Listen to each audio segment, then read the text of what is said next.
Jai Mahamaya ki jai, Vishveshwari Mata ki jai, Bule Baba ki jai. In our last discourse, we heard about how peaceful everything was and how harmonious after the demise of the great demon Mahisa. So let's go on now with chapter 21. Vedavyasa said, O king, I am describing to you that excellent pure life and doings of the Devi that destroy all the sins of all the beings and make them happy. In days of yore, there were two very powerful demons, Sumbha and Nishumbha. They were two brothers, strong heroes and invulnerable by the male persons. Those two wicked asuras were surrounded with innumerable danavas. They tormented always the devas. Then the goddess Ambika, for the good of the devas, killed Sumbha and Nishumbha with all their attendants in a very dreadful battle. In the battlefield, the Devi killed their main assistants, Chanda and Munda, and the exceedingly terrible Rajabita and Domralokama. When the Devi destroyed those demons, the Devas became fearless. The Devas then went to the beautiful Sumeru mountain and praised her and chanted hymns to her. Hearing about the names of Sumbha and Nishumbha, King Janamejaya asked, O Vedavyasa, who were those two asuras and how did they come to be so powerful? Who put them here? Why were they vulnerable to women only? Under whose tapasya and under whose boon did they become so strong? And why that great Devi killed them? Describe all this to me, please, in great detail. Vedavyasa said, O king, I am describing to you the beautiful anecdote where the Devi's holy deeds are involved here. This incident, full of all that is good, destroys the hearers of all sins and grants them all their desired boons. In days of yore, Sumbha and Nishumbha, the two fair and good-looking brothers, came out of Patala to the earth.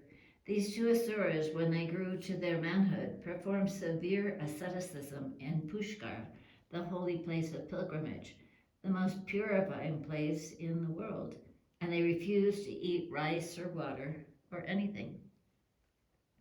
They became so very skilled in their yoga practices that they passed away in their one posture and seat, one ayuta, which is 10,000 years. Thus they performed very difficult tapasya. Then the god Brahma, the grandsire of all, became pleased with their asceticism and appeared before them riding on his vehicle, the swan. The Creator, seeing them thus deeply merged in meditation, asked them to get up from this state and told them thus, I have become pleased with your asceticism. I fulfill the desires of all the lokas. I have now come to you pleased to see you're very strong in your ascetic practices. Better ask your desired boons from me. I will grant them to you. Hearing thus the grandsire's words, Sumbha and Nishumbha got up from their meditation, concentrating their attention towards him, circumambulated him, and bowed down to him with their hearts full of reverence. The two asuras were very weak, lean and thin by their hard tapasya, and they looked very humble. They fell down before him like a piece of wood and began to speak in a sweet voice choked by intense feeling. O Brahmana, O Deva the Devis, O thou, the ocean of mercy, O destroyer of fears of the devotees, O Lord, if thou art pleased, then dost thou grant us immortality. There is nothing in this world more fearful than death. We too have taken refuge unto thee, being afraid of this death. O thou ocean of mercy, O creator of the world, O Lord of the Devas, O universal soul, protect us from this fear due to the terrible death. Brahma said, Is this the boon that you ask? This is in every way against the law of nature, for no one in these three lokas can grant that boon to anybody. When one becomes born, one must die, and when one dies, one must be born. This law is ordained in this world by the Supreme Creator of this universe from time immemorial. Therefore, all the beings must die. There is no doubt in this. Better ask any other boon that you desire. I will grant that to you. Hearing thus the words of Brahma, the two demons pondered over the matter and bowed down to the great Lord of creation and said, O merciful one, grant us then, so that we shall be invulnerable to any of the males of the immortal devas, down to human beings and birds and deers. This is the boon that we ask from you.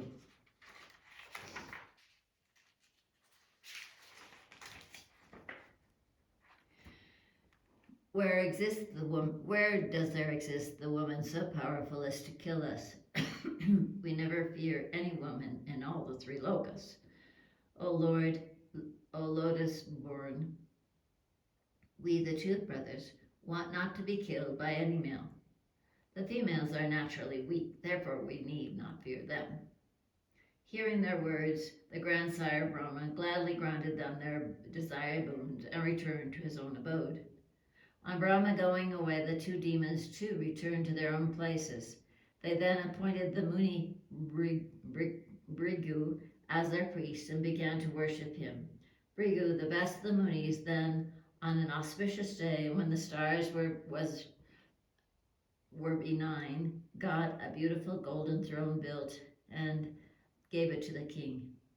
Sumbha, being the eldest, was then installed on that auspicious throne as the king. The other brave and excellent demons began to assemble there quickly for serving him. The two great warriors, Chanda and Munda, proud on account of their great strength, came there with their large armies, chariots, horses, and elephants. Similarly, the valiant warriors, Dhumralokana, hearing that Sumbha had become king, came there with his own army. There came also at that time the great warrior Raktabija, more powerful on account of his getting a boon attended by his armies of many soldiers. Hear why this Raktabija became so very inconquerable. Whenever this demon was wounded by a weapon, if one drop of blood fell on the ground, at once would be created so many innumerable demons resembling his wicked nature and with similar weapons in his hands. The demon born of this blood would have similar appearance and would be similar in strength and ready to fight at once when they were born. The great warrior, the great demon Ratbija, was inconquerable in battle for this very reason, and no one could up to now, kill him. The other demons, when they heard that Sumbha had become king, came up there with their armies consisting of 4 divisions of elephants, chariots, cavalry, infantry, and began to serve him. The army of Sumbha and Nishumbha thus became countless, and they forcibly conquered and got possession of all the kingdoms that existed then on the surface of the earth. Then Nishumbha, the destroyer of enemies, collected his armies and marched up to the heavens without any delay to conquer Indra, the lord of Sachi. He fought very hard with all the Lokpalas on all sides when Indra struck him on his breast with his thunderbolt. Nishumbha fell unconscious on the ground with that blow when his soldiers, defeated in the battle, fled away on all sides. Sumbha, the destroyer of the enemy's forces, hearing the unconscious state of his younger brother, came up at once on the field and shot at the devas with multiple arrows. The untiring Sumbha fought so violently that Indra and the other devas and Lokpalas were defeated. Sumbha then took away perforce the position of Indra and also took over the celestial tree and heavenly milking cow that yielded all desires and other excellent things over which Indra used to reign. In fact, that high-souled demon got the dominion of the 3 lokas and took away all those that were offered at his sacrifices. He became highly glad on getting the Nanda garden and was extremely delighted when he drank the celestial nectar. He then defeated in battle Kubera, the god of wealth, and occupied his kingdom. He defeated the moon, sun, and Yama, the god of death, and occupied their positions. Surrounded by his army, Nishumbha deposed Varuna, fire, and air on their kingdoms and began to reign in their stead. Thus deprived of their kingdoms, prosperity, and wealth, the Devas left the Nandana garden and fled out of terror to the caves of hills, in the hills and in the mountains. Thus deprived of all their rights, the Devas, without any weapons, without any luster, without any home, and without anywhere to go, began to wander in lonely forests.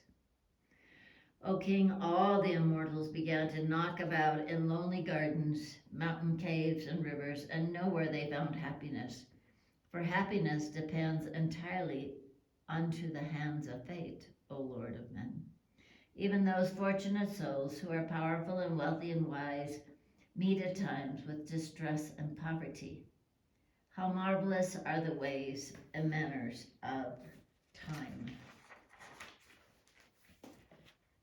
It makes kings